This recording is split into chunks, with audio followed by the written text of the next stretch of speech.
Welcome everyone to another Corbin-less episode of Brainstorm Brewery. This is almost episode 300. Corbin thought it was 300. Corbin ran away to Minneapolis, I think, to wherever escape. Corbin is, he's hiding because he thinks for episode 300 we're going to have to eat those hot chips. So he's afraid. He's scarfing down some beat-ups in preparation, thinking that that will steal him for the upcoming spiciness. But he is... Yeah, spicy chips aren't like polio. You can't inoculate your butthole. Like you're gonna cry twice when you eat these chips. It's just gonna happen. Speaking of, we did hit that mark, so that will happen at some point in the next 2 or 3 years. So, hey, it's not episode 200 that is 2 years late. We're gonna do the hot chip in the next couple weeks. We just want to make sure that our Patreon stays above the goal for a whole month, like we said. And if you don't know what we're talking about, you can go over to patreon.com/Brainstorm Brewery, and you can look at all the different stuff you get for contributing to our podcast for as little as $1 per month, which works out to 20 or 25 cents an episode. You can be a patron of this podcast, and you can go to our Discord server where I will insult you in person and potentially fire you from a job on another website if you are a patron. And I also came up with an idea for, because you're probably wondering, oh, what's the next thing after the chips? Haven't they jumped the shark yet at 1,500? No. Nope. Our next Patreon goal at some level, which is yet to be identified, is having all of our significant others on the cast to shit on us respectively about our life decisions and you can just say wives. We all have wives. Right? I mean, Corbin probably doesn't for long, but Corbin's been married for like 7 or 8 years, so I think his is almost done. We are joined by 3 very quiet guests tonight. This is a very special set review episode. We're going to call this 299.2, I guess. We're going to do episode 300 very soon. So what we did was we asked all of you to send in like your favorite memories from the last 300 episodes of Brainstorm Brewery. On very short notice. Yep.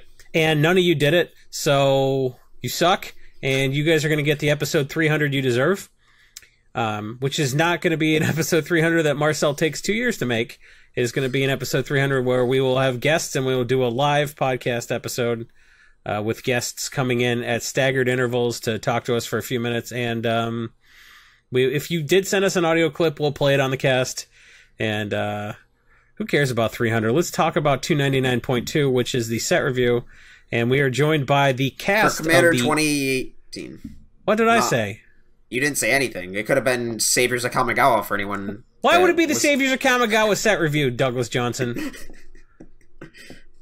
You stepped on my intro over. Are you happy?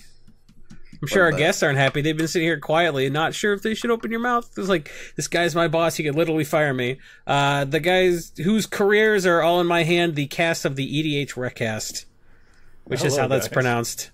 Hello, everyone. Good evening. Joey Schultz, Dana Roach, and to a lesser extent, Matt Morgan. Well, you don't need to name them. They're just there. Well, the one that technically doesn't even work for the website anymore. I was fired on this cast actually because he was. I wrote a Patreon email because I'm a Patreon, and look how that turned out for me, guys. Well, you impugned Michigan beer, which I'm drinking right now.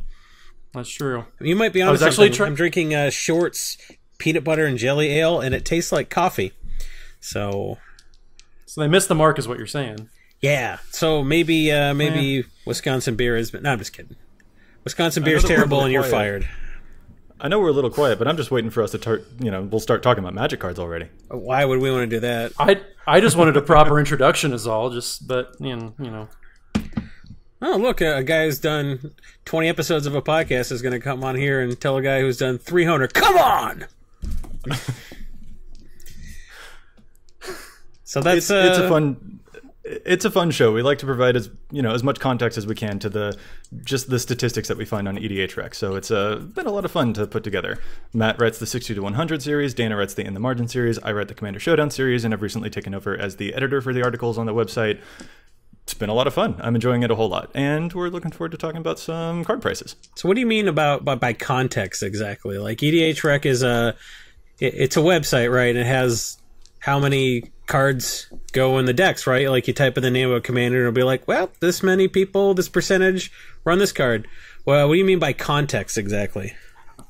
What I mean by it is why. Like, EDHREC measures how popular certain cards are within certain commander decks, but you don't always see necessarily why that's the case. You don't know why this deck is running that card. Sometimes it's because that's a really good card for the deck. Other times it's because it just came in the pre-constructed deck for that commander, and it doesn't actually belong there. People are just maybe being a little bit lazy with their deck building, things like that. So we're there to kind of criticize some of the numbers that we see. You can call them Every so dumb often on we this challenge them. podcast.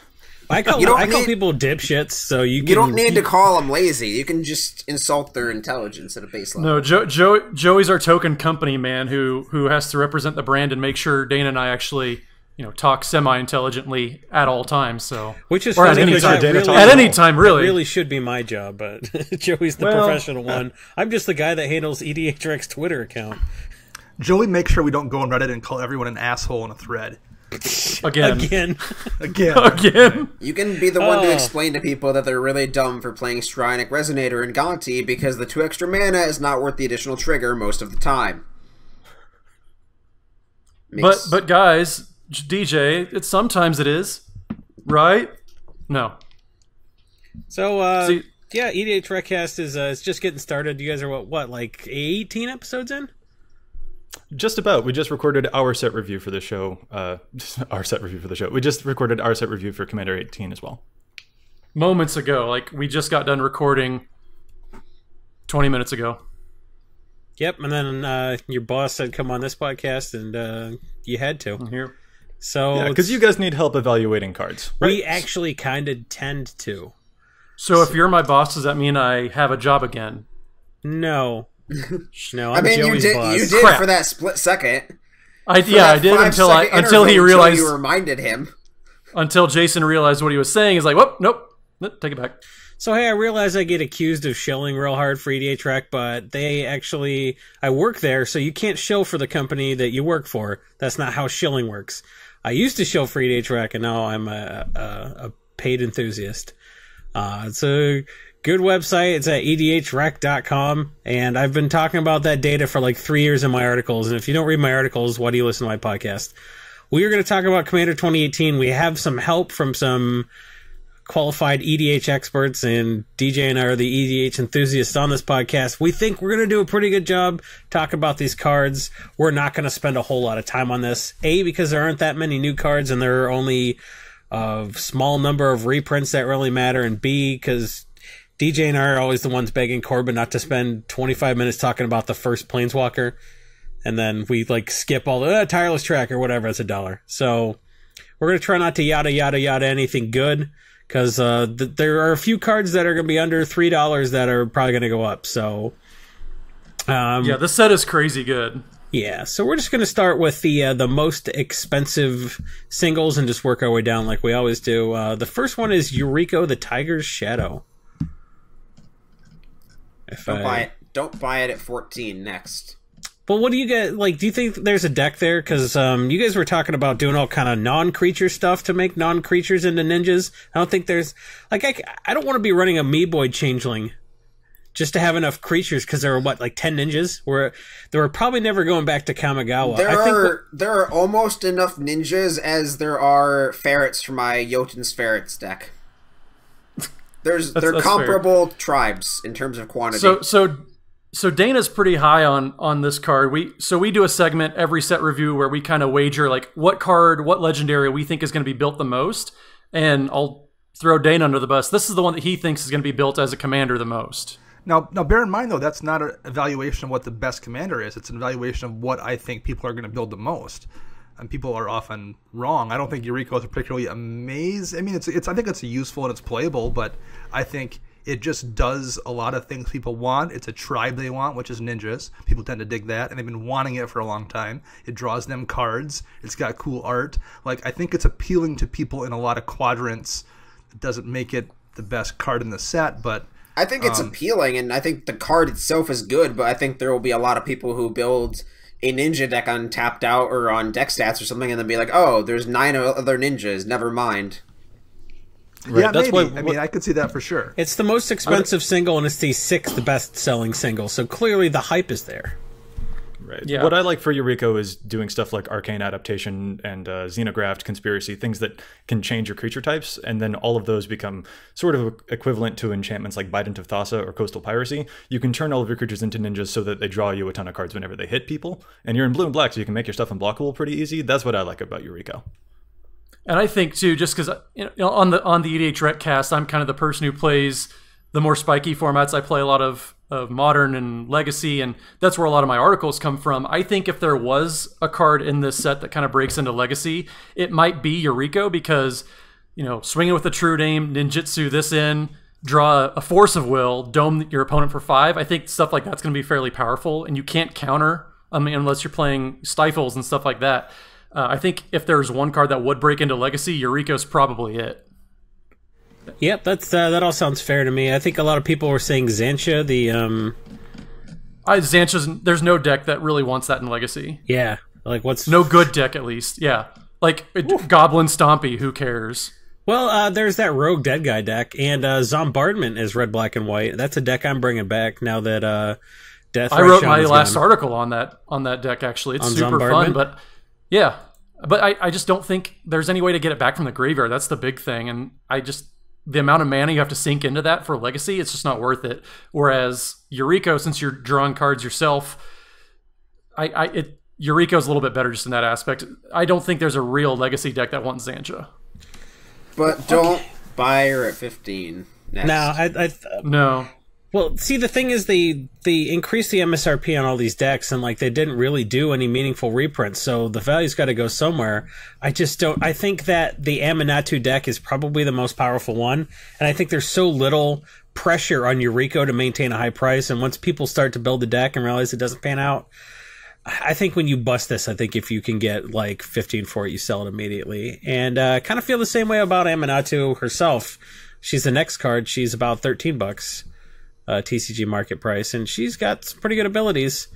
You could draw a card, and then you can stack a card on top of your library, and then, knowing what the top card of your library is, you put a miracle card up there or something.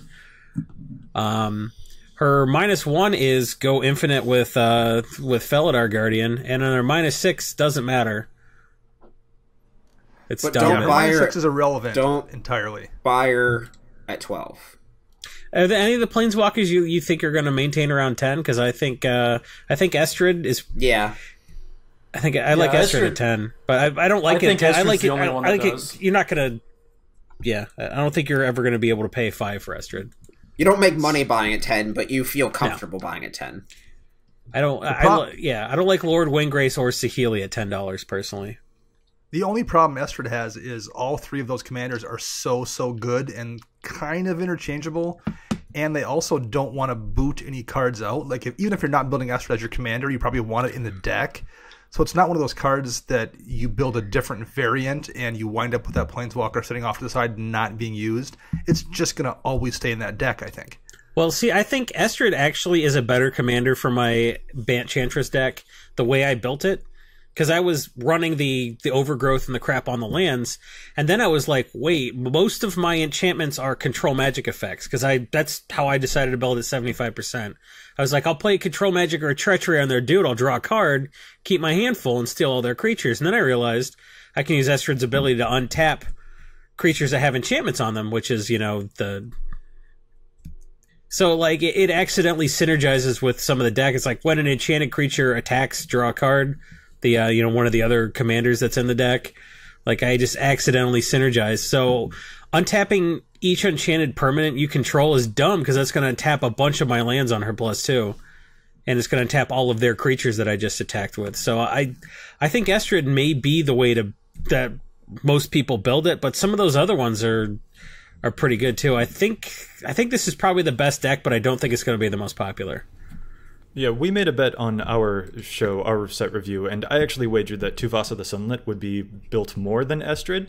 I mean, it's a bet. That's the Merfolk where you get 1 card draw trigger per turn, and it's 1/1 for each enchantment you control.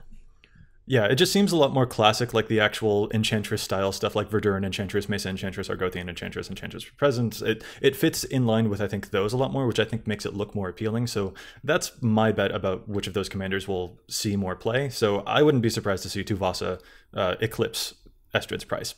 But I could be wrong. I'm probably wrong. Yeah, I like Estrid. Sometimes people are wrong, man. Yeah, I think Estrid just, it does so many things differently. Like you said, it untaps your lands with a Market Festival on it. Like, it gets really hand, and it's a +2 on her plus ability. You can ultimate her pretty quick. And it goes infinite if you have a Chain Veil and like a mana rock that she put a mask on with her minus ability, or enough of those lands that have like a Market Festival or Overgrowth or something like that. You get a couple lands, and you got a Chain Veil. You can go infinite. And then you can just use all that mana to do whatever you can do with infinite mana. I personally am going to use it for Helix Pinnacle. Yeah, ouch. Helix Pinnacle, Blue Sun your opponents, all that kind of fun stuff. So here's a question for you guys. You said that you don't think Lord Windgrace will, keep as very expensive, but how does that factor into the fact that he's, of the Jund commanders, the only one that actually does stuff with Jund lands, which is something we were all looking for? Will that make him more popular? Would that make his price sort of different? Or what do you think? It's hard to know. Everyone is crapping on the deck so hard, it's hard to know what people actually think. I think the value's got to go somewhere, and like I said, there are no meaningful reprints in the Jund deck. All the new cards don't seem that good. I think it's possible Lord Windgrace maintains value just because... Sorry. No, go ahead. I think Windgrace goes to like 8, but he doesn't drop very far. That's all I wanted to say. Yeah, I think just as a player, I would feel comfortable spending 10 on pretty much any of these Planeswalkers in general.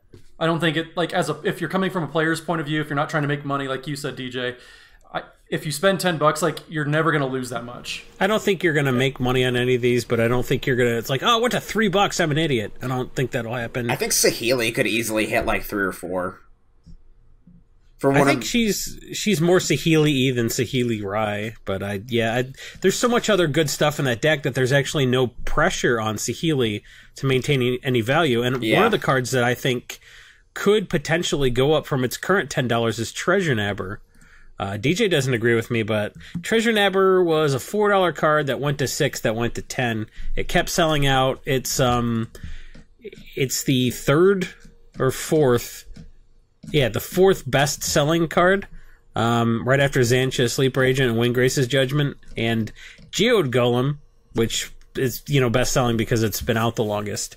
Treasure Nabber is playable in Vintage because it shut down the Paradoxical Outcome and decks like that. It stops them from time vaulting and stuff too, right? No, because it doesn't make mana. It's mana abilities. Never mind. Yeah, it doesn't hit the time vault. It stops people from doing Paradox Engine bullshit. It's just a cool card. It's a goblin that's relevant because there's stuff that tutors for goblins.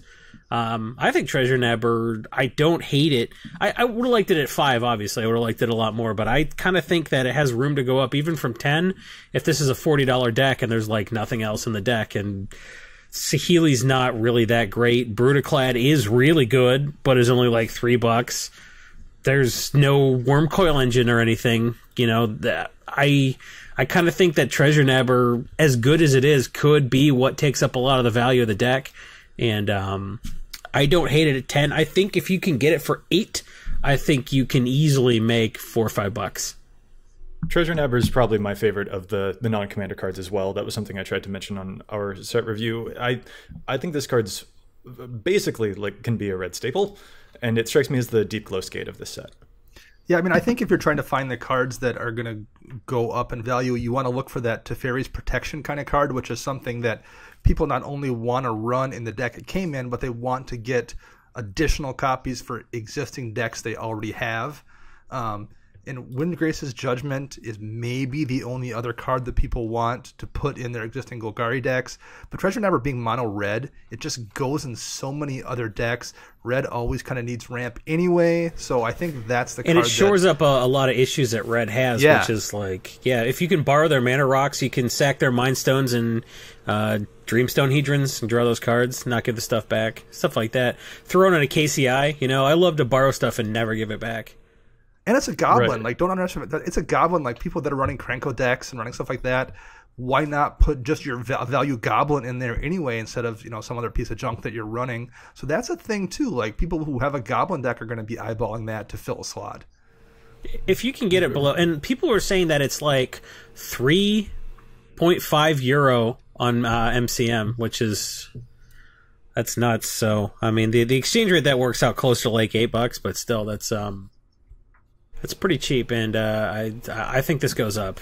DJ's a little bit more bearish on this than I am, but like, I wish we'd have nabbed it at 5, but like, it went up before this episode went out. I got a bunch of copies at 5, and I don't hate it around $8-9. I think you can make some money. Red is really having a renaissance in EDH right now with things like Italy, for example. Like, a lot of the red cards are getting a lot of attention because they're exploring new spaces of design, and Treasure Nabber is a really good example of that. So I think, if nothing else, it looks really sexy right now. So I think it's going to get a lot of attention. Yeah. People like taking that Soul Ring and making it a Stole Ring. You're fired again. You can use that in one of your sets if you really want, Jason. Same joke on 2 separate casts. Well done, Matt. That's fine. Did you say stole? Did you say it on a different? Oh, You're right, I did. I don't want your sloppy seconds joke wise. All right, Jason. All you ever get is my sloppy seconds. 0 to 60. All right. Back down to 0. This next card I think is a little overrated, but I think it's really exciting. So I don't know how to reconcile the fact that I think it's exciting and overrated. I'm of course speaking about EDHREC, the Slumbering Isle, which is going to make Thespian Stage a real card. EDHREC comes into play with slumber counters on it, and then it's a land as long as it's got the counters, and when the counters go away, it becomes a 12/12 creature that you can tap for a green and a blue. But you can do that when it's a land too, which is good. Here's my problem with EDHREC. I've never seen a commander before that dies to Tectonic Edge. Yeah. So I really like the design, and I like that we finally have a good place to put, you know, blue-green sea creatures themed decks, but I'm just wary as a player myself about whether or not I would actually run it. I mean, especially at a $9 market price. That's the crazy part. Is I didn't realize this card was up to $9 already. You can get a couple on TCG for like $7.50 or so, but that seems like a lot of. Yeah, well, that's way too much. They started out much lower, and it sold out at lower prices. Well, and that is pretty indicative of the commanders of this set, actually. Like, sure, there are not a whole bunch of high-value reprints, but on our cast, the consensus that we came to is that we've never seen such a jam-packed bunch of new commanders themselves as we have in this particular set. Like, these are blowing a lot of the previous commanders out of the water. I can imagine building every single one of these decks. Like, we finally have an Esper Zombies, we finally have a Blue-Green Sea Creatures, we have 3 different artifact potentials, we have 3 different enchantment potentials, we finally got a Jund Lands guy, we've got, like, a Rakdos Sleeper Agent. Like, there are so many different themes that we've wanted for a while that are finally being represented here, and that's exciting if nothing else. But I feel like a lot are going to go overlooked because they jam Tygam in the Dragon deck, and they're like, Tygam's nuts. I love that card, and I look on EDHREC, no one's building Tygam. I think maybe the CEDH crowd is who's running Tygam, just because you do all your Time Walk effects and do dumb crap like that. Like, given something like Time Walk Rebound is brutal. But I feel like some of this, there might be such an embarrassment that like people can't build 10 new decks. They can maybe afford to pay $130 at their LGS for all 4 precons, but are they going to be able to build 10 decks out of it? So I think people are going to pick, and I think people are going to do what they always do, which is the majority of them are going to go to the easiest, most obvious ones. And some of your Xantia Sleeper Agent, might be the Tygam of the set. Or, something like EDHREC might just get a little bit overlooked just on the basis of you can't build more than 2 or 3 decks. I built 4 decks last year, and I only used 1 of them. So I feel like it might be just, there are more options, but it doesn't matter because there's still the bottleneck of how many can you build, and won't people just build the obvious ones? Yeah, we had another EDHREC author, Mason Brantley, on a couple episodes ago, and he talked about just every set, there's only so much creative capital per set. People can only get so excited in general, and it kind of, like you said, bottlenecks down, and what commanders are going to get overlooked from there. Oh, and I rail all the time. I'm like, why are people building Tygam? Guess who didn't build a Tygam deck? You. Me. I didn't. Like, Tatiova came out. And, like, every set's got legendaries, too. So, like, I was going to build Tygam eventually, and then, like, a new set came out. I was like, oh, there's stuff in Dominaria. So, like, there's a finite amount of time, too, for you to care about this stuff. So it's cool that people are excited about Erixmathes, and I think I bought a bunch of Thespian stages just on the basis of, hey, maybe people notice this combo, but I don't think anyone's talking about that. Thespian stage didn't move all that much, but Erixmathes went up to like $9, so who knows? I mean, I'll buy a bunch of Field of Ruin. 10 new legends here also in like, 6 or 8 weeks? So, like, this cycle isn't over. Before the end of September, we're going to have 10 new bodies to build commanders from, too. So, at least it's going to be real lore-rich stuff that people have been waiting for, because it's going to be another Dominaria set. 5 guilds. But they usually have a champion and a leader. Maybe. Are they not doing all 10 guilds in the block? It's 5 in one set, 5 in one set. Or something like that. I mean, give it a month and a half separation, we'll have all 10 at least. Yep, we're already starting to get those accidental, on purpose leaks of Guild of Ravnica cards. Yeah, well, it's not like Simic has totally fair and not busted at all commanders to begin with, and Erixmathes is a little more on the fair side, anyways. But like, who's going to want to do that? Because it seems like Simic's either got stuff that doesn't even play that well, like Erixmathes, or it's got Tatiova, which is so boring. I'm goldfishing the deck and taking 8-minute turns. I'm like, I want to punch myself in the face. There's nobody else even here watching me masturbate right now. So, like, I think those ancient Chinese curses, may you be noticed by people in high places, and may you always get what you wish for. I think Simic got what it wished for, and then saw why that was a curse. I'm like, I might build Pure and Toothy just because it's like less good than existing Simic decks, and it might actually be fun to play and interact with people. So you should build an Azuri Claw of Progress deck if you want a really fun. That's my favorite Boros deck, right, Joey? Totally design worthy commander. Inside jokes. Yes, hardy har. So yeah, Erixmathes. I don't. Is anybody going to be glad they paid $9 for Erixmathes? So they're going to be like, well, 25. I think you lose money paying that price, and I think you lose money if you pay $9 on Xantcha Sleeper Agent, which is the next card on the list. It's really weird to me that these bonus commanders, the ones that aren't actually like the full colors of each deck, like Erixmathes and Xantcha, like it's weird to me that those are more expensive than some of the secondary and tertiary commanders for each of those decks. I'm mad that Xantcha can be sacrificed. I don't think that card should be able to be sacrificed. I think she loses a lot of her power, and as somebody who mostly plays black decks, I read that card and I think, okay, Ashnod's Altar, don't care. And guess what? You're gonna like see a tweet in 5 years, and someone's gonna be like, "Why did it say Xantcha Sleeper Agent can't be sacrificed?" And the guys were like, "Yeah, well, there was no room for the text because this card is like this card has got too much text on it as it is, so they probably wanted to add that ability and just couldn't find room formatting wise."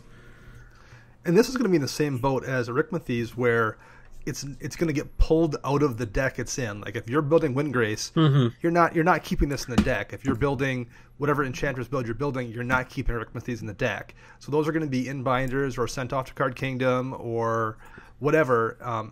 That's going to hurt the price too. Like there's cards that aren't going to leave the deck, and these are absolutely going to be leaving. Yeah, the it's the opposite of the stuff that goes in every Precon Plus. Like every Dragon deck wants that Path of whatever that land. But then every other tribal deck wants it too, so you got a bottleneck.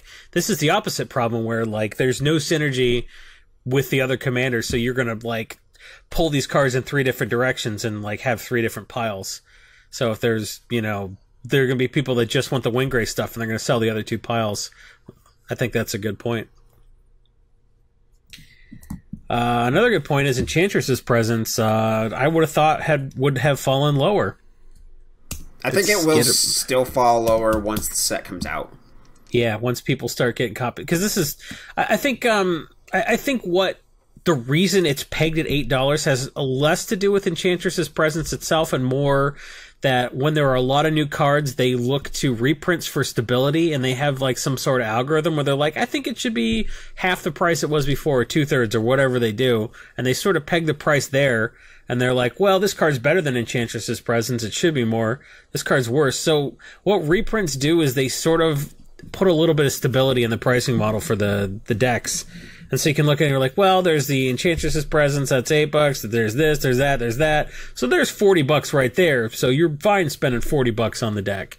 I think that's sort of how they do it, even though the prices get cut in half, you know, by virtue of being reprinted. So Enchantress's presence will fall more, and I think you, at peak supply, which is probably going to be in like 2-3 months, I think you pick these up, just scoop an armload of them. This is a slam dunk. Yeah, long term it for sure goes back up because every Enchantress deck you build gets this card, and once these precons are gone off the shelves, it may not see a reprint for a whole lot of years. And if it doesn't, that's a problem for every person who's like, oh, I want to try Abzan Enchantress, or I want to try, Simic Enchantress or something. Like anyone who builds an Enchantress deck wants this card, and the supply is fairly limited. Plus, Legacy it's a fairly wants old card. multiple copies. Yeah, I mean, Legacy wants like does... 4 copies for the one guy that plays it in North America. I lost to that guy, so... I beat that guy at one shop once, ever. Take that, Jason. I was playing Zombardment. It should have been a better matchup. Weird question, but does the lack of, significant reprints, obviously the money, as you said, is going to go somewhere, the prices are going to go somewhere, does that affect the cards that have been reprinted? Will they, do you think, not fall as much as they should, or does it just not matter? That could, the good ones, I think that they will not fall as much as they should because they are taking a lot of the brunt. If you look at a bad set like M19, you're not going to get cheap Scape Shifts and cheap Crucibles like you wanted because nobody gives a crap about any of the cards in M19. So we're really seeing that with that set, and I think we might see this here.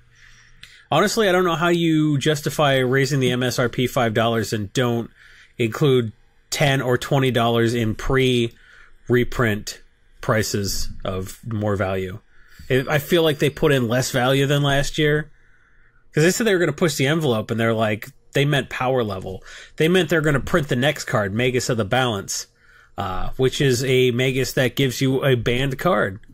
So hey, I personally hate the Magi. I think they're super clunky. There's not a single one I play, but if you look on EDHREC, they're going gangbusters. Like, Magus of the Wheel is played more than Reiterate, which is crazy to me. I looked that up today. It's in the top. It's in the top 50 red creatures on EDHREC. You notice that I usually be like, it's in 8,000 decks, but like without context, that number means nothing. So what I've started to say is it's in more decks than this. It's in fewer decks than that. I feel like that's, instead of saying EDHREC numbers as absolutes, I feel like saying them as ratios to other cards. It's in half as many decks as this. It is more instructive. So you'll catch me saying fewer times it's in 5,000 decks or whatever. Because what does that mean? If the number of decks in our database changes radically, then that absolute number has no meaning. So when I look at Magus of the Wheel and it's in fewer decks than Reiterate, which, my God, Reiterate,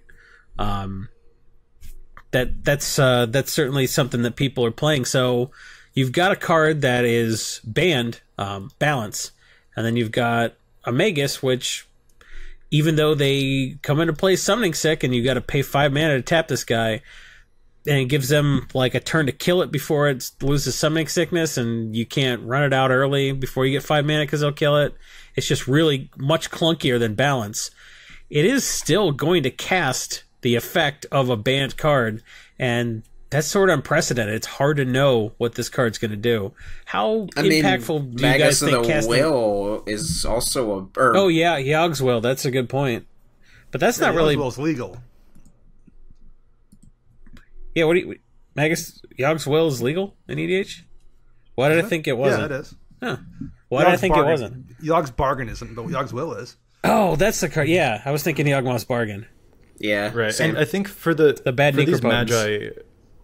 Magi, in particular, I think like for Magus of the Wheel, that one, like, that gives something red that it needs access to desperately, which is to draw back up to 7 cards in your hand. I'm not sure if people are clamoring as much for Magus of the Balance. That card requires a lot more deck building. But I think my counter argument to that is there are like mana cheaper, more effective, better, less clunky, like redundant copies. Like if you've got like Nekasar, Magus of the Wheel is great, but if all you have is Winds of Change and Tellurian Winds and a Windfall and all that kind of stuff, maybe Magus of the Wheel is your 7th wheel, and maybe you don't need it. You jam a puzzle box instead. Versus this is the only balance, and if you're set up to benefit from balance, you're going to really pull people's pants down. But you already have some stuff like Cataclysm and plenty of other types of effects like that, like Tragic Arrogance even, that fill the place of this, that can't get killed while they still have Summoning Sickness too. Like, I think there's just some better ways to get around it. I mean, even Restore Balance probably might be better than Magus. Sorry, DJ. Yeah, Tragic Arrogance is a good thing to point out. I don't think people realize how good that card is. That card is nuts. Like, it's a fixed Cataclysm, and Cataclysm is absolutely busted. No, it's a better Cataclysm because you pick. They don't pick. Yeah, the only thing it doesn't do is lands, but I mean, even then, like, having the ability to pick what your opponent keeps, that's pretty impressive. So that gets my eye a bit more. Well, if they've got a Bite and a Thassa, like, that's the enchantment you keep and that's the artifact you keep. The fact that you get to make the decision, you can double up like that, like that. Tragic Arrogance it plays better than Cataclysm. That was something I didn't really realize until someone resolved it against me, and they're like, the creature and enchantment you're keeping is Spirit of the Labyrinth, and I went, what? That's good. So, yeah, that was a bit of an aside, but Magus of the Balance, they put at like $7 is the market price. People just don't know. I think there are more Magi below $5 than there are above. I'm inclined to pass on this. It's a lot of hoops to jump through. You have to stick it, you have to have it last a turn to use it, and you have to be in that position to benefit from it. That's too much dicking around for my taste. Too much dicking around. That'd be a good name for the episode. Speaking of dicking around. How about that Bear Umbra, huh? How about that Bear Umbra? That's going to fall more, and that's not an indictment of the card. I think the price is just going to go down like we talked about with Enchantress's Presence. They're just like, well, this is a card. We know how much it is. We're just going to peg the price at that and let everything go up or down around it. It's going to go down as more copies are opened. Scoop a big armload of this card. It's so dumb. It's not just it's not Octopus Umbra where you attack with it and it like does some combat-based stuff. This is a combo enabler. You throw Bear Umbra on Hellkite Charger and you win the game. You know, you untap all your lands with this. It's a dumb card. Plus, it keeps the creature alive. It's stupid. Yeah, it does part of a Sword of Feast and Famine, which is the most played sword of X and Y in that whole cycle. It's half of that. It does the busted part. I have a problem. We talked about this a lot with Najeela. I have a problem with putting Sword of Feast and Famine into too many decks. Yeah, and Joey and I disagreed on that, actually. I said it's kind of boring. We were talking about Najeela, how you can combo it out. It's just all over the place. It's very ubiquitous, and this is half of that. I like the poor man's Najeela combo where you use Godo Bandit Warlord to go find Helm of the Host. So I have a question about like Bear Umbra and Enchantress's Presence, because they're fairly old cards. Like Enchantress's Presence was back on Onslaught. Do you think a couple of these cards, they're so old that nobody really knew about them? So now that they get reprinted, it actually increases the demand? I know you guys talked about that a couple of weeks ago. Yeah, we called that concept discovered demand. I think that's a real possibility, but I also think like if the deck's popular, I think they're just gonna. This could be the Atraxa deck this year. So if that's the case, look, the price of Deep Glow Skate just stayed high just because even though it didn't always go in every version of Atraxa, like people just weren't freeing up copies of it. So I think that while people are like, oh, whoa, Bear Umbra does what? I think everyone knows about Enchantress's Presence, because if you're trying to get that effect, you're going to look into it and you're going to see what all cards do that. So Bear Umbra is enough of an EDH card that I think people have encountered it.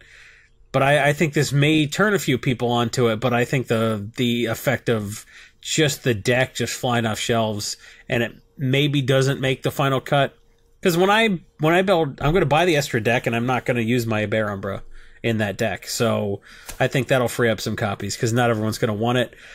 The Estra deck can go, it semi-synergizes, but there are a lot of cards like, I don't want to build this way, and you can shave off 10, 15 cards just on the basis of how you want to approach it. Like, I don't want to be doing the constellate, like the bestow crap. You know, so I don't want to be attacking with creatures per se. So you got the guy that's the constellation triggers, you double creature's power. I wasn't real impressed with that until I realized that if you cast Replenish, you could make a 1/1 into a 2/56/2/56 and just KO somebody. So maybe I'll come back around. Okay. Yeah, I came back around on that a little bit, but So DJ, what's your problem with Sword of Feast and Famine then? He just likes it too much. I put that card. I think it's too ubiquitous. Like, that card is so good. I don't think enough people run it. I probably should play it in more of my decks. It's just like, it's probably in like my top 8 or 9 cards in the format. Like Cyclonic Rift, Soul Ring, like such and such, and then Sword of Feast and Famine is just up there. It's so good. Yeah, I was about to say, do you think that Sword of Feast and Famine is more ubiquitous than Cyclonic Rift? No. But answers that question. No. You know, this so might... Do you think it should be? No. Because Cyclonic Rift you at least need creatures. Cyclonic Rift, you don't need creatures. You don't have to be the world's biggest prick with Cyc Rift. You can use it as a boomerang. I've seen people do it. I've done it. You don't have to be, but you know that everybody wants to be, though. Yeah, well, I want to play a Warp Devotion, then Cyc Rift, so that's me. I think Bear Umbra could turn some people on to Nature's Will, is what I think could be a thing. They could be like, they could look, what does more of this effect? And they realize that Nature's Will is pretty dumb, too. If you're going wide, you got a lot of tokens, and you're guaranteed to get in and hit them. You know, because Nature's Will taps their lands as well as untaps yours. So that's that could be a thing that could affect the price of Nature's Will, even though it's not going to be in that precon and doesn't necessarily even get jammed in it. I think people will be like, well, what else does some Bear Umbra type stuff? You know, while we're on the topic, we're to the point where like all these cards that are around $6-7 are in the Enchantress deck, and then everything else is just sort of like $5 cards from the other decks. So I kind of think that Bear Umbra doesn't really have a ton of pressure on it to maintain value, and neither does Enchantress's presence, because the next card around $7 is Tuvasa the Sunlit, and the next card after that around $6 is Kestia the Cultivator, both from the Enchantress deck, and both pretty solid cards. You guys were talking about Tuvasa, and you think that could be something that gets built around more than Estrid? That's my thought on it. Tuvasa seems very classic Enchantress, and I think that just plays to what people are looking for a little bit better than Estrid. That's just my thinking. It's definitely clear that the Enchantress deck is the most popular here, and it's also unfortunately clear that the Jund deck is super not popular, which definitely affects these prices. But like, I would be happy to see Tuvasa show up as the most built of these different commanders. I mean, not just because I bet on it, but like, it just lines up more with my expectations of what Enchantress can and should do, especially because it is its own win condition.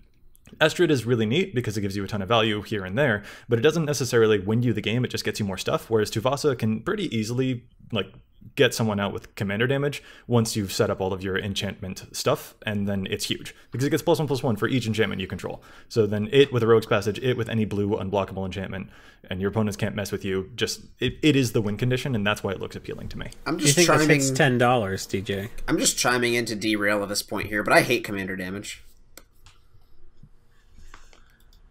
Okay. I was hoping to start more of a riot with that, I guess, but I just don't like. Well, no, I'm in defense of it. Like, I've got my entire family plays. My mom plays. My stepdad plays. He's got an Karlov life gain deck. He easily gains infinite life all the time. Like, commander damage is the only way he dies in the game. So I'm pretty solidly in defense of it.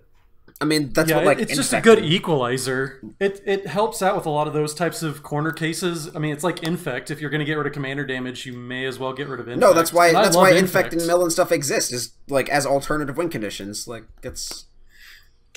You know what? Yeah, those only exist in certain colors. Can't we like, just milling play only happens in blue, mechanized black. production and Hellkite Tyrant and not worry about attacking people? and Yeah, like dealing them there's damage. other or- win conditions. There's other, like, every color has wacky infinite win conditions. Or I like, don't. Grafted Exoskeleton exists in all colors. I don't want to hear it. Yeah. I don't hate commander damage per se. I've never A lot of really people killed hate anybody infect, with it. so it's weird to hear that you like infect more than commander damage, but I mean, I don't know. I'm fine with both of them. Well, I think it should be 20 poison counters and EDH with your life totals doubled, certainly. I mean, but how often do you think a game ever comes down to, like, if you're going to get 10 in Commander, you're going to get 20. Like, it's inevitable. Like, a Triumph of the Hordes, how often is it exactly for 10? It's usually for 50 anyways. Yeah. Well, to swing back to Tavasa for a second, I just want to say, Would you? It's a real, it's you know an what? easy We've design. moved on, Dana. You nerd. God damn it! We're talking about Infect now. You're 3 topics ago. I mean, I'm still just like, I don't know. People are, you're gonna ask me like my opinion on most of these cards. I'm just gonna say pass on buying it until we get to Myth Unbound. Myth Unbound is like the closest one I think to a buy that I've seen so far. I like. Really? Hey man, I said a buy on a $10 card, but I got a couple more that I think are pretty spicy. DJ and I agree on a couple of I these don't on this list. want to spend like Myth Unbound isn't a spec for me at 5, but if it goes down to 3, I think it's something that you want to look into. It's just a card that tinkers. It gives an entire suite of cards access to an ability that they don't really do. Like, it gives everybody, like, the Derevi, like, the Proshi, like, command zone manipulation stuff. If this was an artifact, I'd be all in. I would put all my chips into this entire set. Yeah, he said this would be $15 if it were an artifact. Yeah. Myth Unbound would be $15. If it was If an it were an artifact. artifact and could go in Really? every deck. That's, See, and you talk about our EDHREC Slack channel for all the authors for the site. We were all pretty torn on it too. Like, some people loved it. Like, I think it's pretty good, but some people kind of poo-pooed on it. I don't think it's so- good, but I think it'll be popular, and I think there's a big difference. yep. To me, it's boring. Actually, this saves you a couple of mana in a normal game, and it draws you a handful of cards when things that you don't want to happen. I'm not on that card at all, really. No, I think you want a mana rock in that spot more often I than think not. getting to draw a card when your commander goes to the command zone is like having a $50 insurance policy on your kid. It's like, hooray! That's Yeah. morbid, $50. but like, Yeah, right. It's like, hooray! I view this card in the vein of like Reliquary Tower, where most of the time the effect won't be that noticeable and won't be worth the card slot, but people will still flock to it because of how the card reads. This Yeah, card but will Reliquary be. Tower has the advantage of going Yeah. in the deck, whereas like this is being in green. Man, I feel like there's just so much How competition do we for ramp in skip that slot. 35 cards? That's what I mean, if there's any format that is all about thinking in Magical Christmas Land all the time, it's Commander, though. Yeah, so. that's why I said that I'm not super high on it at 5. If it goes to 3, I'm a lot more inclined to think that there's a lot more room for return. But this is just the type of card where casual players who aren't interested in super optimizing their deck or aren't as skilled as optimizing their deck will look at it and expect more out of this card than it will actually provide them, and they won't view, like, it'll still provide a decent enough value over the course of a game that they won't view it as worth taking out of their deck.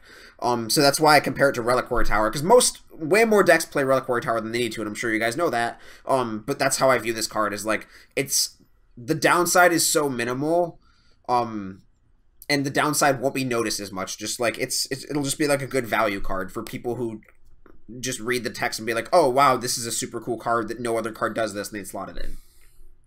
I don't know. I get it, yes, but if people can do math at all, then they realize that if they're drawing 5 cards with this, that something has gone terribly wrong.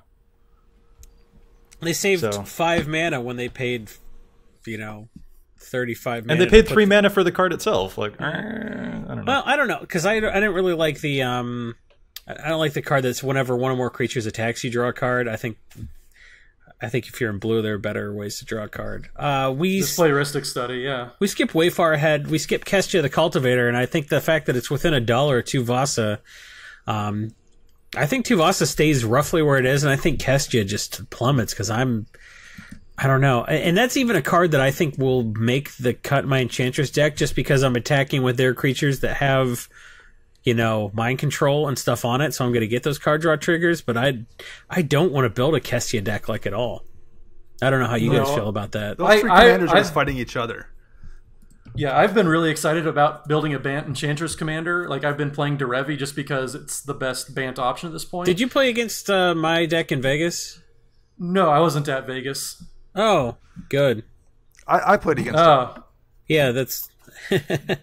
You're thinking of the other author. But, like, Kestia, like, of the 3 Enchantress options, Kestia is the least interesting option to me. Like, there's still some fine ones, but... I think this just ends up in the, like, 17 cards you take out of the deck whenever you build what you're building. Like, I'm paying $40 for this deck for the $10 Planeswalker, because I'm an idiot. That's, like, the only card I'm going to end up... And Estrid's Invocation. I should just buy singles. Don't listen to my finance advice if I'm going to buy the $40 deck and then keep 2 cards. But I just kind of think Kestia just ends up just... No one's going to build this deck. There are going to be like 17 people that build this deck on EDHREC. There's going to be like a 50-cent card. And the fact that it's $6 right now, it just shows that people have no idea what's going on right now, because making these decks $40, not doing any meaningful reprints, and putting a bunch of new cards that, we don't know. Should the Goblin be 5? Should the Goblin be 5 and Kestia be 6? That was a real question someone on TCG Player asked, until the Goblins selling out at 5 answered that question for them. So, who knows what's going on? Who knows if Heavenly Blade Master should be $6? I don't think so. And I actually kind of like the card. On that one either. I love that card, but I don't think so. But it's like it's like a SRAM card, and that's like it, right? Like you. Well, it's a bad Bruna Light of Alabaster, and Bruna's only played in 850 decks in the 99, and I think Bruna's better than that.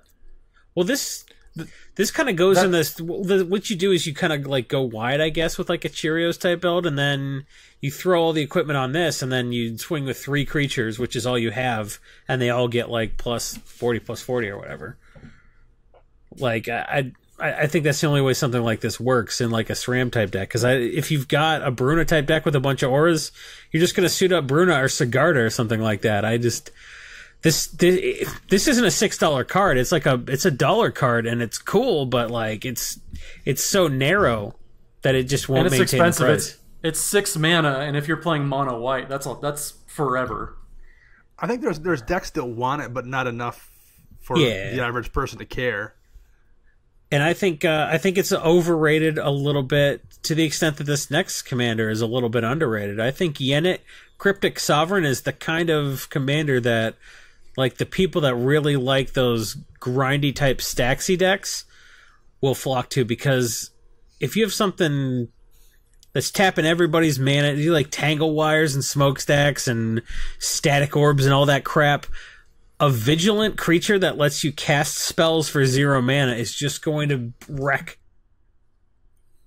Yeah, this is my girl right here. Although I can already hear DJ thinking this.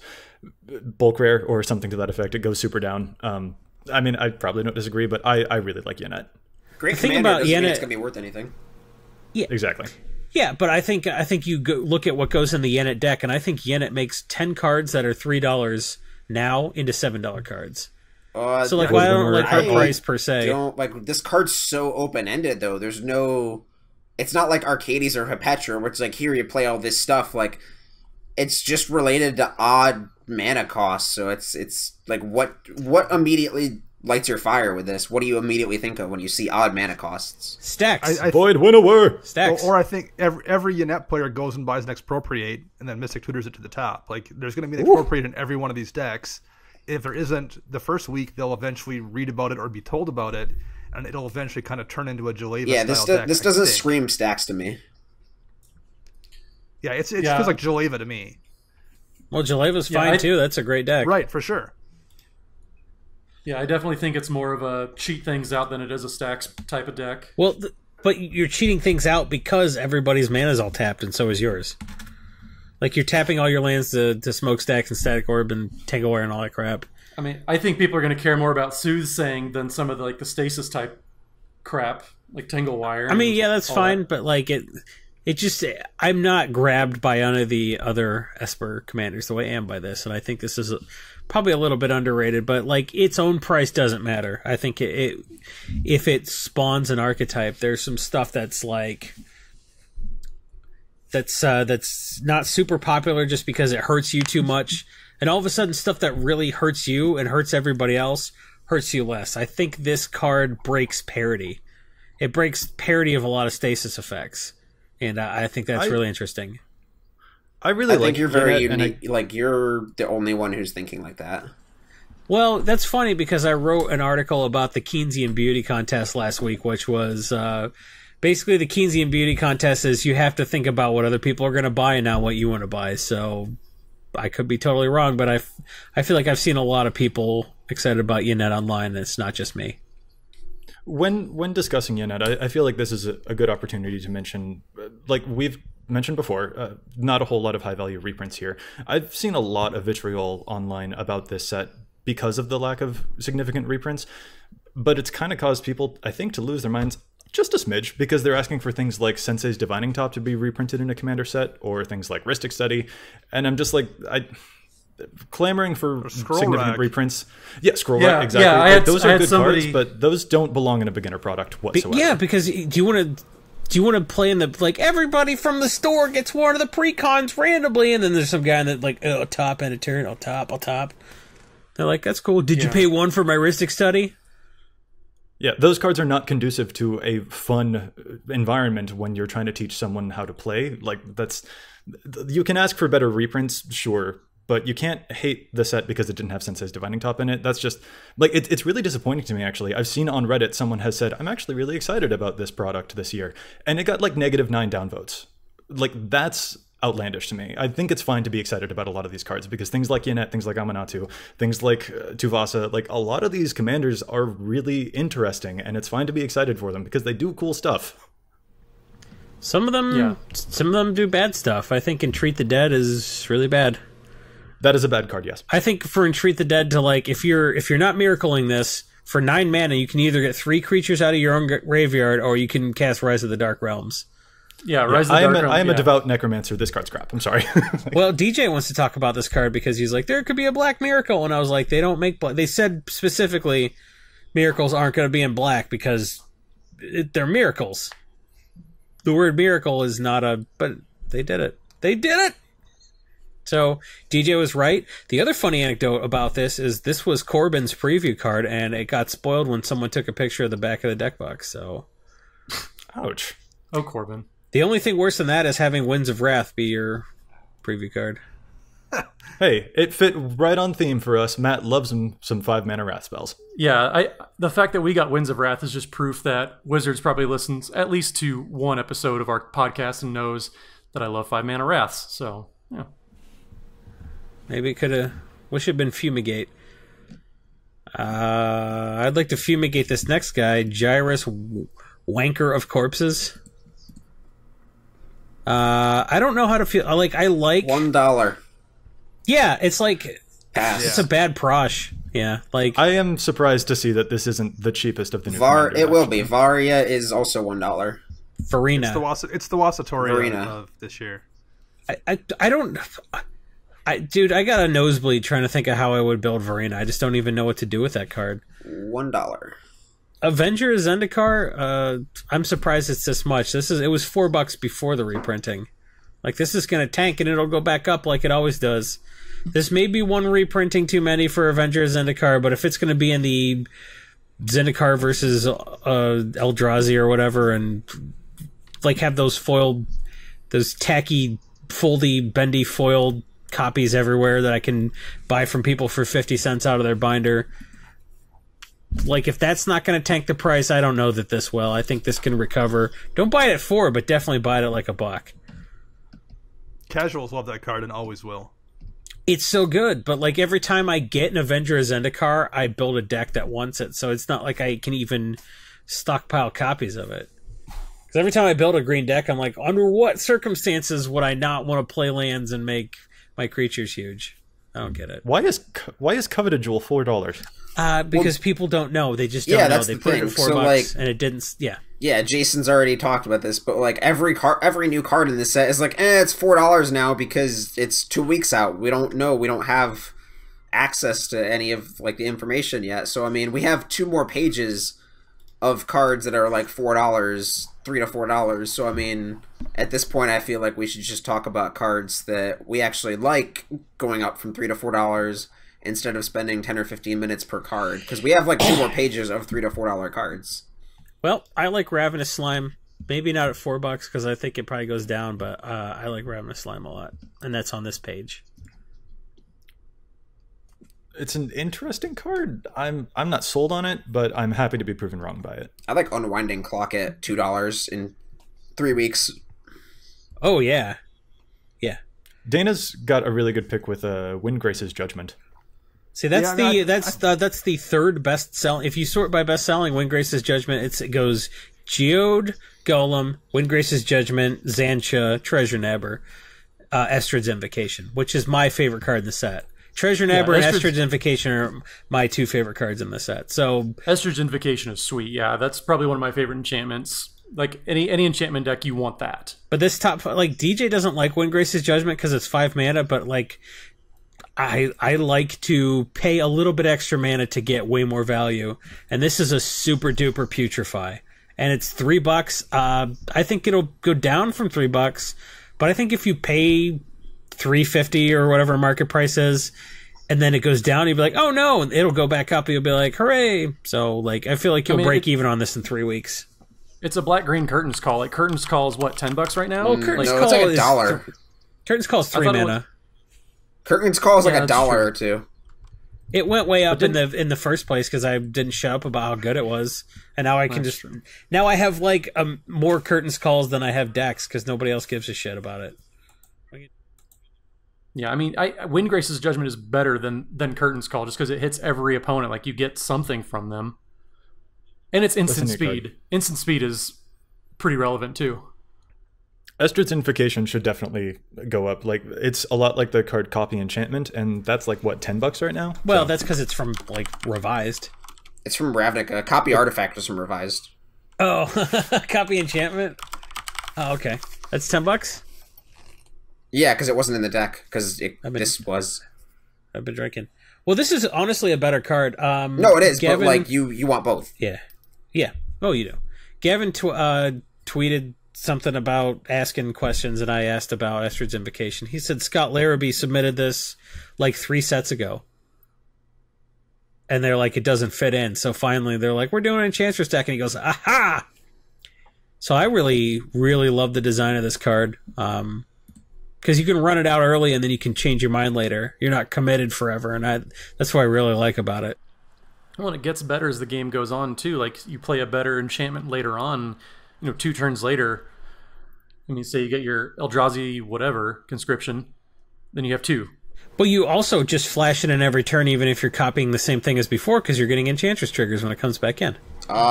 Depends on... If you don't have to cast it, yeah. Most of the Enchantresses are cast. Which one doesn't?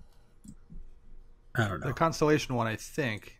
Yeah, you get Eidolon of Constellation Blossoms triggers is for sure. ETB, but like all of the Verdurian Enchantress or whatever are cast. Yeah. I play Eidolon of Blossoms for sure.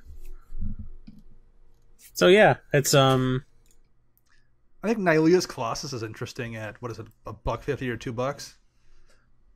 I think a lot of existing Enchantress decks want that. And I think it probably stays in your Enchantress deck because it's going to just win you a game. Yeah, because if you, like I said, if you do something like open the vaults or replenish and you get like 10 Constellation triggers, all of a sudden you're turning your 1/1 flyer into a like 128, just like doming somebody. Or you bounce that Flickering Ward, 5 times and to draw 10 cards off Enchantresses and then turn something into a, math you can't do. I think it goes in decks. It stays in the deck it's in, and it's going to want to... People that have Enchantress decks that don't buy the precon are going to want copies for their deck.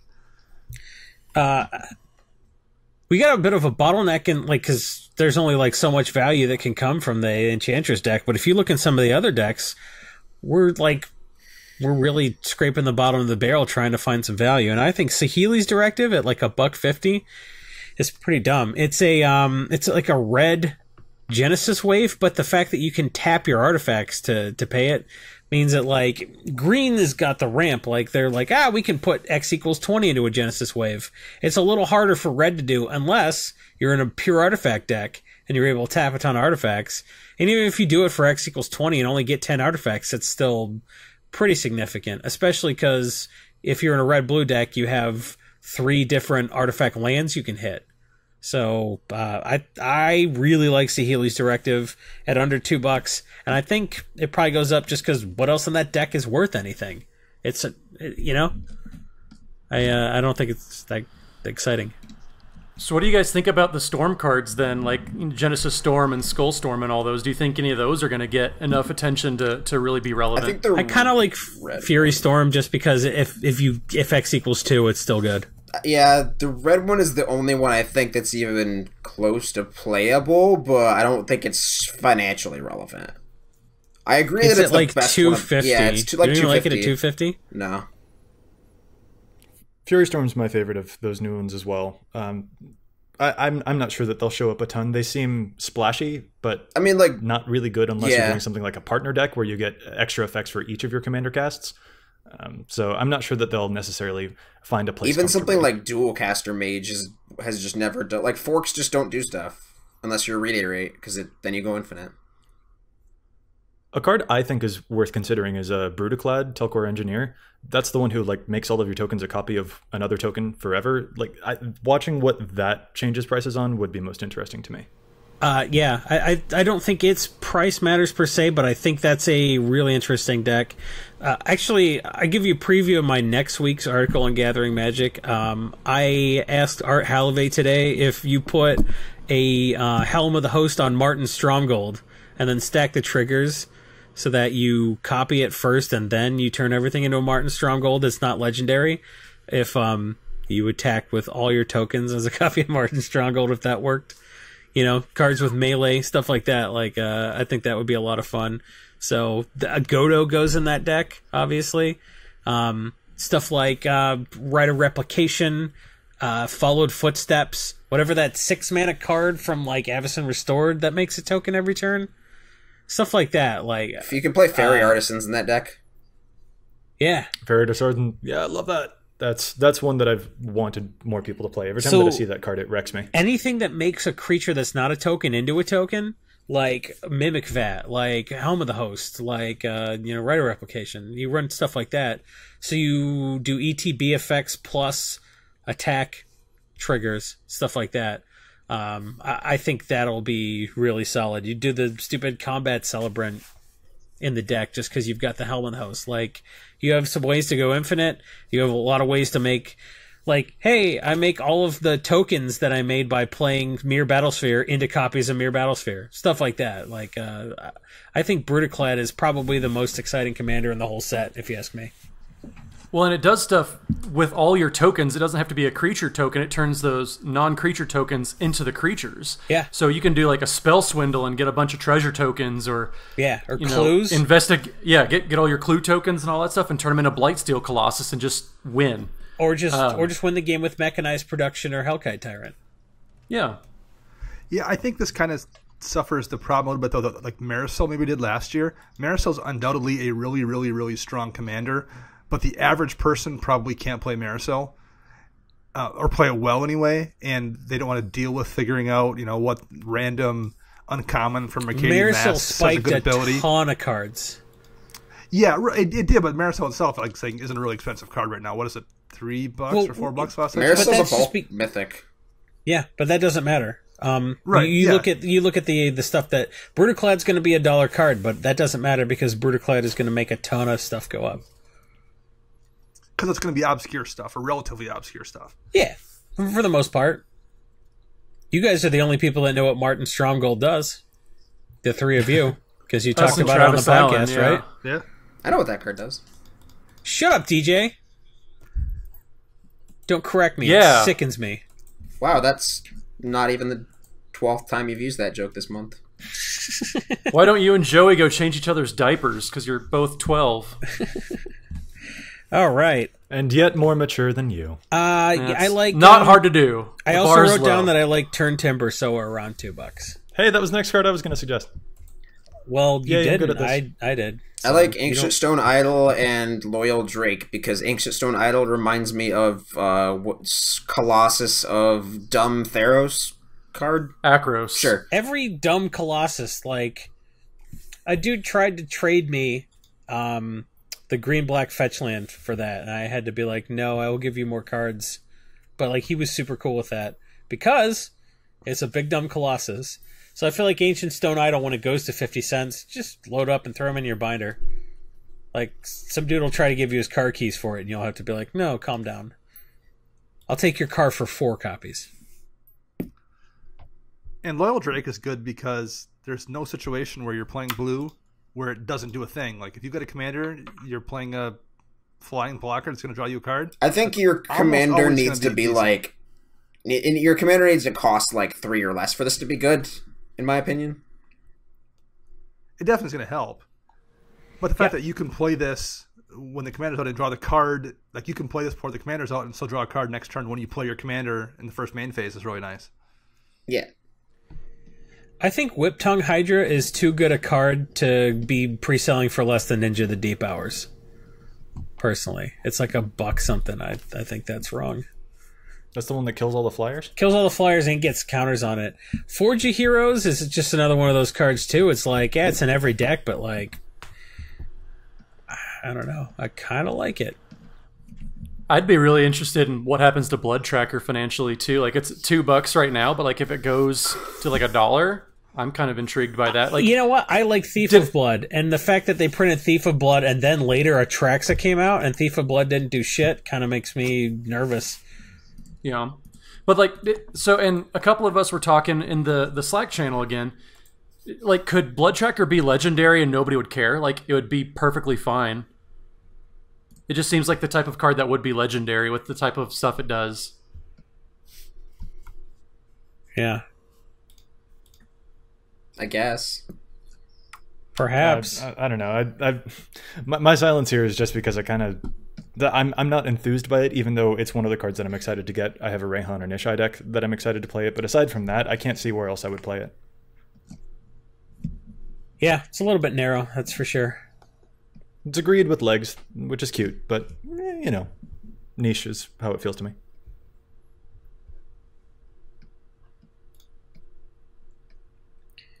Well, anything else you guys want to talk about from the set, or should we move on to Breaking Bulk?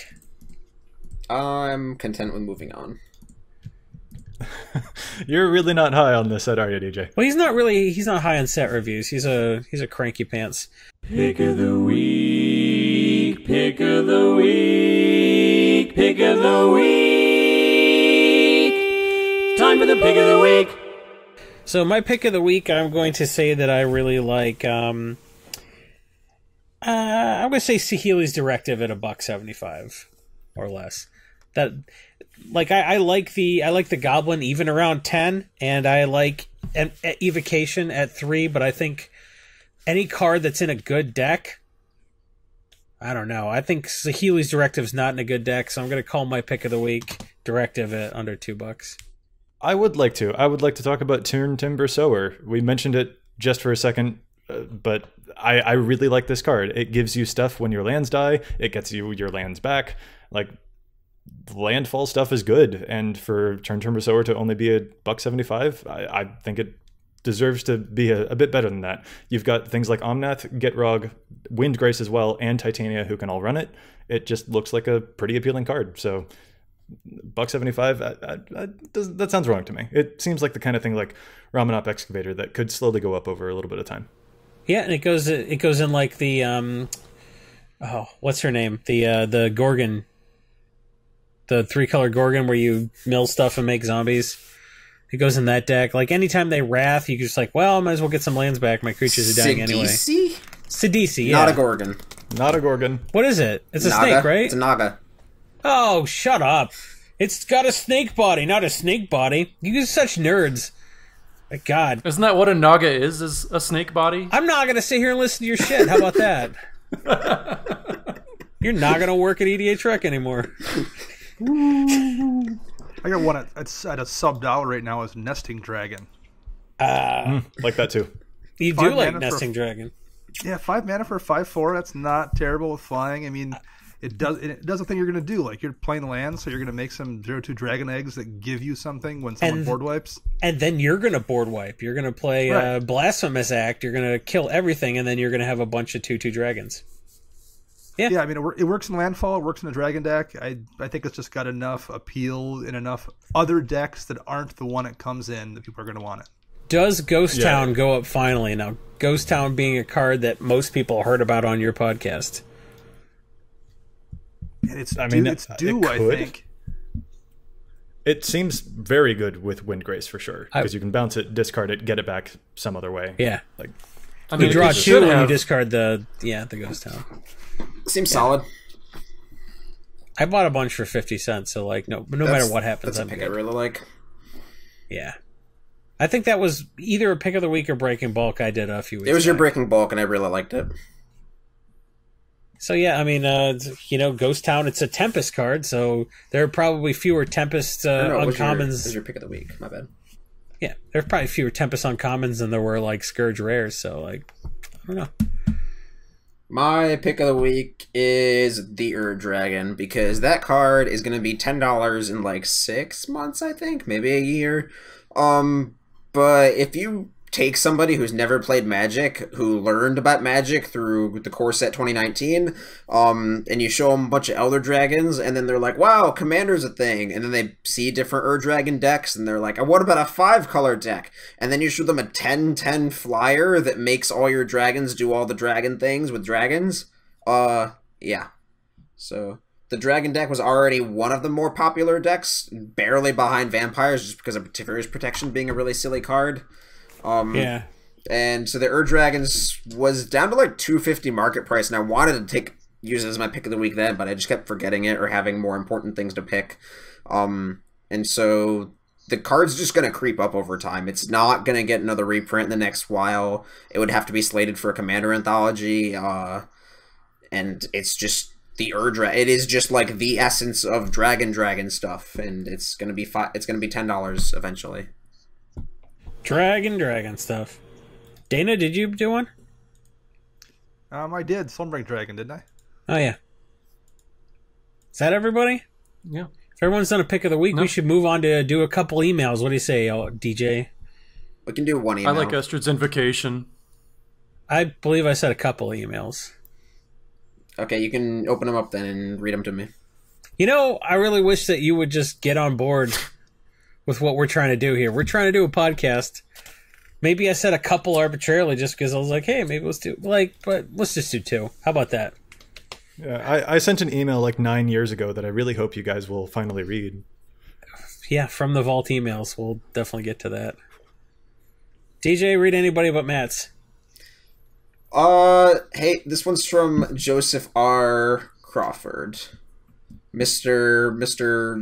Hey, Joseph Crawford, what's your address, dude?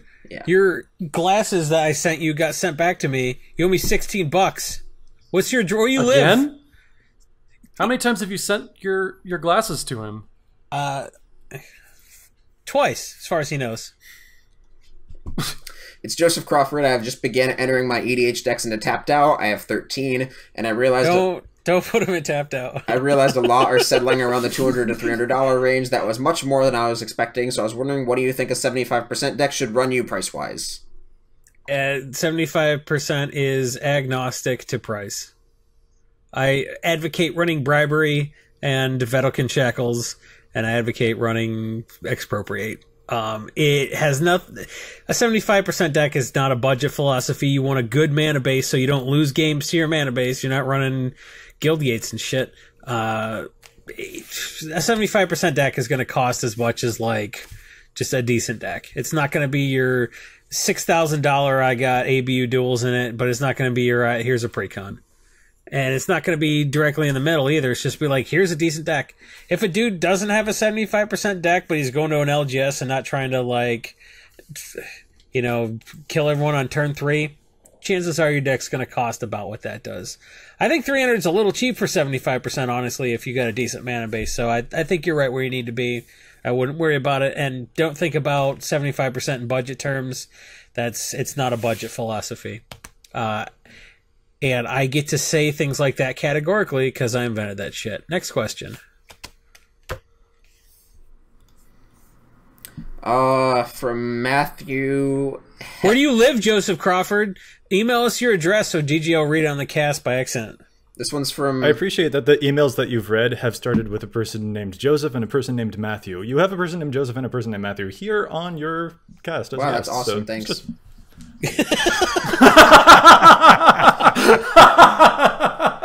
Cool story, Rain Man. DJ, get a bidet to go with your squatty potty and poop like a king like me. You'll also need it to put out the flames after the wood chipper challenge. I've been collecting magic for a long time and built a substantial collection. I'm getting old, almost as old as Jason, so he's like mid-50s, baby boomer-esque, kind of. And thinking about... I'm as old as I feel. I think my liver's 55. And thinking about selling the collection because it seems to have such a ridiculously high value. I bought into Legacy in 2005 and have been collecting foils for a Type 4 cube, and I don't play cards as much as I used to. Should I just dump these cards, or is the true secret to Magic Finance to never sell, as card values seem to do nothing but go up? Sent from my Japanese toilet. Well, we saw a totally for realsies thing from Wizards of the Coast saying they're abolishing the reserve list because it's unpopular, so you should sell that stuff because they're going to abolish the reserve list. I saw it on Reddit. Sell me your duels for $10. The reserve list means nothing. Yeah, the secret is to never sell, but like if you're happy getting out now, yeah. It all depends on what you're gonna do with the money. If you're just selling out to sell out, now might not be the best time. Yeah, but if you're like, man, my wife could really use a new fridge or something like that, or whatever scales up to something super legit. Corbin's fridge is such a piece of shit. It's already broken. He's like, the water thing doesn't work. The ice machine. He didn't even buy a good fridge. He sold Misty Rainforest at like $25 before it hit 100, and he didn't get a good fridge. Don't be like Corbin. So yeah, if you sell out now just to have the money to buy a lemon of a refrigerator, then yeah, maybe you did it wrong. No, but like, yeah. If you would take your kids to Disney World, maybe selling a whole foil Type 4 cube and a 4 of everything Legacy legal isn't enough to go to Disney World. Especially now that Disney owns the right to Fox. I mean, if you stuff. You said you don't play cards as much as you used to. If you plan on playing cards at some point in the next few years and you just don't want to buy into Legacy again, then there's probably not much harm in keeping your stuff. I mean, if you have... Yeah, don't sell anything that you don't want to buy later for more money. Yeah, if you have disposable income and you're just looking at these cards sitting up and going up, if that money's not going to be used for something and you're not gaining utility by it and you're just like selling it to sell, then probably not. You don't want to sell anything you'd regret later. Our three guests, do you have any input? No, sure. Well, a couple of my buddies, they've sold out of Legacy, and like you guys said, like if you're selling out just to sell out, like it doesn't make any sense. Like if you don't need the money, it's not a bad rainy day fund to have something that appreciates in value over time. I mean, if you have a couple duels, like that Underground Sea that was $100 back in 2005, probably less. I mean, how much is it now? Underground Seas were $45 in 2005. Ask me how I know. Yeah. How do you know? Is that what you sold them for, Jason? I went back through my old eBay stuff from like when I first made the eBay account, and oh boy, $33 a piece for a playset at Tropical Island signed by Rob Alexander or Jesper Mifros. Yeah, Mifros. Yeah, like $40 on signed Force of Wills. Like, oh boy, yeah, it was. I mean, $40 on signed Force of Will is like kind of close to what they. It's not like egregious. They're like 60 or 65 now. Yeah, but they went a bit above 40, so it felt bad. Yeah, but yeah, I mean, I'm kind of in that situation. Like, I just moved from Missouri to Colorado and upgraded there, but I don't get to play near as much as I did quite yet. I'm not selling out of my Legacy cards. If you sold your Legacy cards, would your ex-wife get any of the money, or? No, we agreed to keep that separate. But she also doesn't know that an Underground Sea was $300. So that's because she doesn't listen to you when you talk. So she never did. No. She and I have that in common. But yeah, no, like I just because I don't play near as much doesn't mean I'm going to sell out. Like at worst, like my car breaks down, I can sell an Underground C and get it fixed. It's just an appreciable, asset that, it's not doing anything for me right now, but, it's not rotting away either.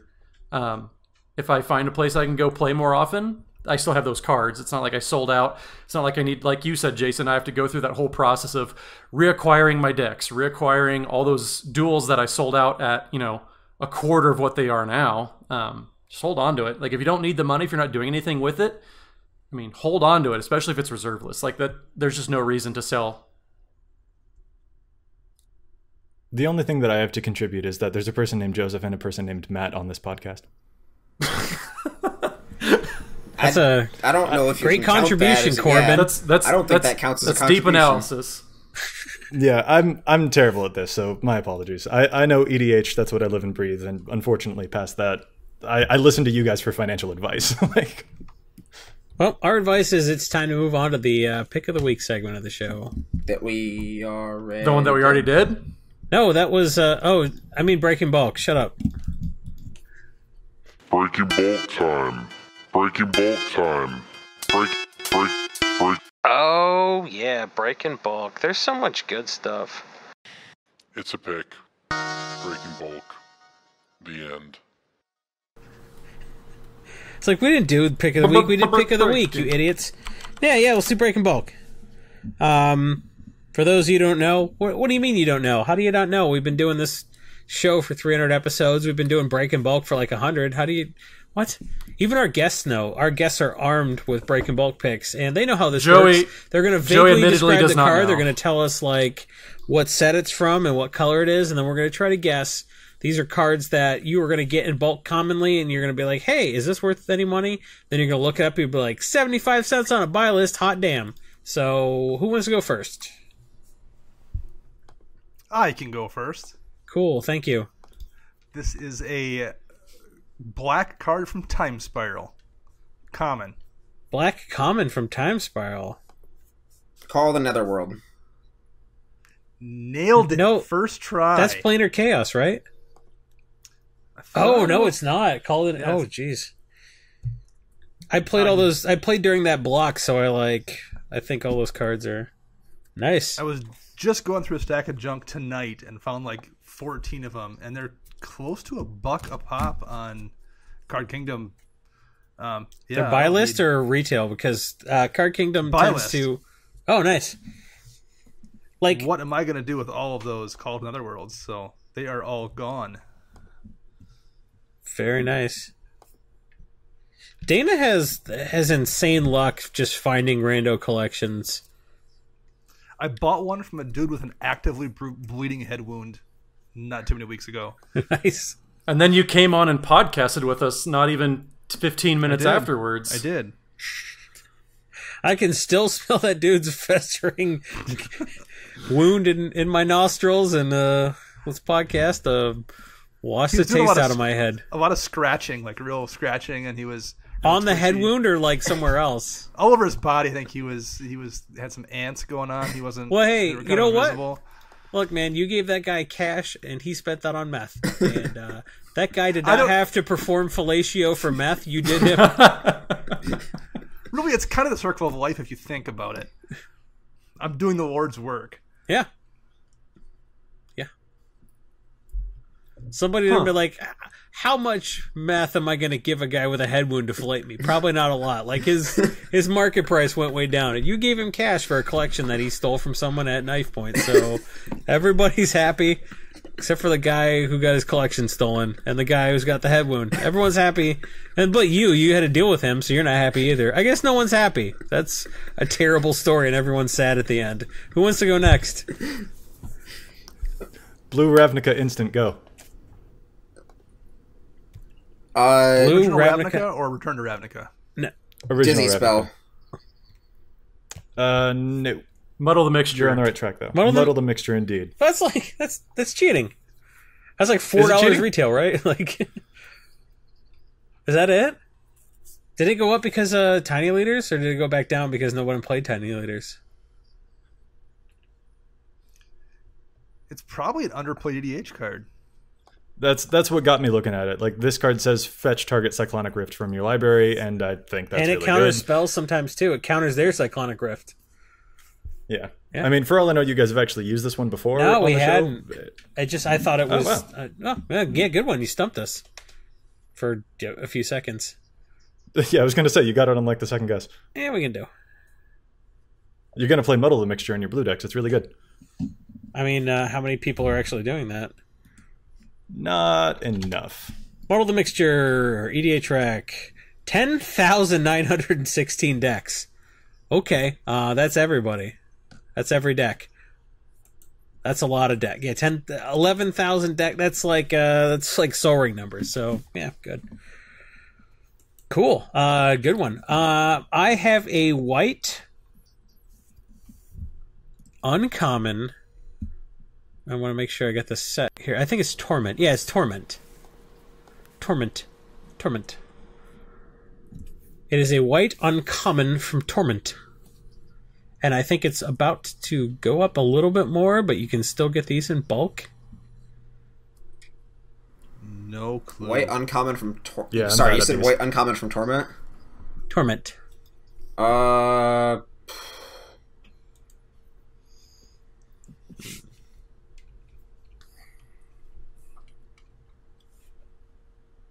Give up?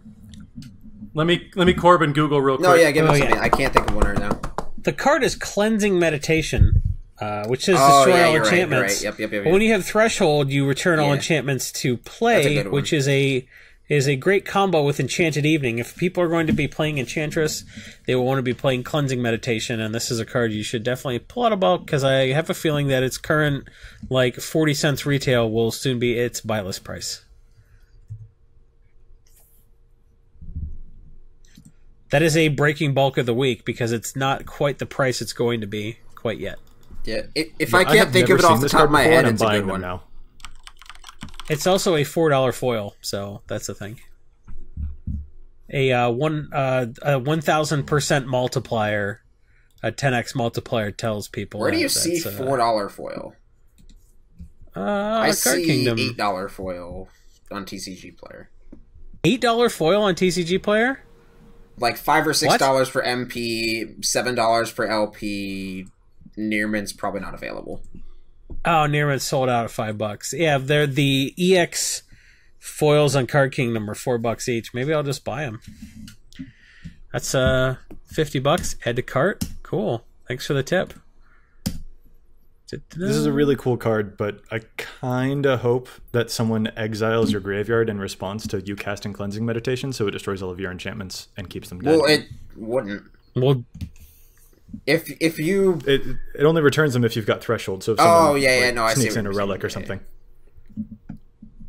Karma. well, then we all go back to the Stone Age. Yeah, not fun, but it's a really cool card. I've never heard of this. I'm really intrigued. Yeah, Enchanted Evening. That already blew up, didn't it? Sure did, because I was like, no, don't buy Enchanted Evening yet, you idiots. It's probably in the deck. Be a little busted with Tuvasa, that's why. Yeah, that's why it's not because they didn't reprint Greater Oromancy or Aristic Study or, any of the cards we thought they could have. They could have easily put two Enchantress's Presence tier cards in every single deck. And it didn't have to be something like Scroll Rack. It could have been just something that was like $15 begging for a reprint. Like, they missed the boat on Patriarch's bidding. They missed the boat on Phyrexian Arena. And then, a lot of... Not Phyrexian Arena. Phyrexian Altar. Like, every time they miss something, it goes up between 25 and 100% just by virtue of not being in the deck. So, a lot of that stuff, they could easily control the price and didn't, and what are you going to do about it? All right, blue... We went super long on this episode. Blue Is Uncommon anybody else, Visions, go. Blue Uncommon Visions. Is Boring. it Piracy Charm? No. Piracy Charm is... Or that's Vision. from Planar Chaos. Is it Vision Charm? It's not Sapphire Vision Charm. Charm. That one, yeah. Blue Uncommon Visions has several reprints. 3 Wishes? No. I picked that a while ago. Undo? No. Is it wall of No. flood No. barrier? Nope. Wall of flood barrier? Nope. What does it cost? What's its mana cost? That gives it away. Good, give it away then. It's prosperity. What if you tell me the mana cost and I don't get it? It's prosperity. Oh yeah, that would have given it away for sure. X. Yeah. Yeah, X in a blue. Yeah, I thought. It's prosperity. It draws everyone cards. It's happy-go-lucky, group huggy. It's 50 cents. You sell it to quarters. It's fine. I feel like there are a lot of cards that have come along and just been better There are. at being It prosperity doesn't- than prosperity. There are. Okay, cool, good pick. Buy list that for 50 cents. Do it. No, Who you else only has get got quarters one? for these. You know what? Maybe you'll only get Got a a- quarter. Black instant from Mirrodin Besieged. Dana's Trek? No. Mirrodin Besieged. Black instant from Mirrodin Besieged. Tainted Strike was a super good guess. Tainted Strike was a common, so no. Is it? He said Also, Tainted Strike is Instant. Scars of I didn't Mirrodin. I didn't say the panicked. rarity. Oh, you said what black. is the rarity? Uncommon. Black uncommon instant from Mirrodin Besieged. Wow. Go for the throw. The original printing buy list for over $1. Let's go for the throw. Oh, go for the throat? Yeah. Jeez. Hey, Dismember is a found- good break in bulk, right, guys? I bought a couple fat packs on Facebook from somebody that was just trying to get rid of some boxes, and I found at least 10 of these just stacked together. Like, it's just crazy that a lot of people just don't realize that that's actually, like, I didn't realize it was buy listing for $1. I thought it was still retailing for just a couple, but buy list for next to nothing. I mean, if you get something in bulk from someone who's going to use the money to buy meth, I don't think that counts as breaking bulk. I mean, that's... But hey, They this didn't is have our any game active on our head wounds, podcast. I don't though. expect you to adhere to the rules. You stumped us, so congrats. What do you mean he stumped us? He stumped you, man. It took me like 10 seconds. Yeah, that's an eternity in DJ bulk time. That's like a quarter of his lifespan. You're young and you haven't done anything. Anybody else? We good? We got everybody? End of the podcast is I think now. that's 5. Is that enough segments in our nearly 90-minute podcast? Hey, guests, where can people find you on the interwebs? Don't all talk at once. Dana, you start us off. We're used to Joey telling us when to go. Yeah, that's a good point. Yeah. This is Dana. You can find me on Twitter at Dana Roach, and you can find me once a week podcasting at EDHREC Cast and at Commander Central. Wait, you're on 2 podcasts? I am indeed. I specifically only hired people for the EDHREC cast that weren't already on a podcast. What happened? You broke your own rules, Jason. I'm stealthy like that. And I hired Matt, a guy who doesn't even work for me. You're not very good at this. It seems like. Yeah. Well, the podcast turned out great, so maybe I knew what I was doing after all. Aw, shucks. Shut up! It's not your contribution, Matt Morgan. Where can people find you on the interwebs? You can find me on the Twitters and all the Facebooks and social medias at Mathimus55, MATHIMUS.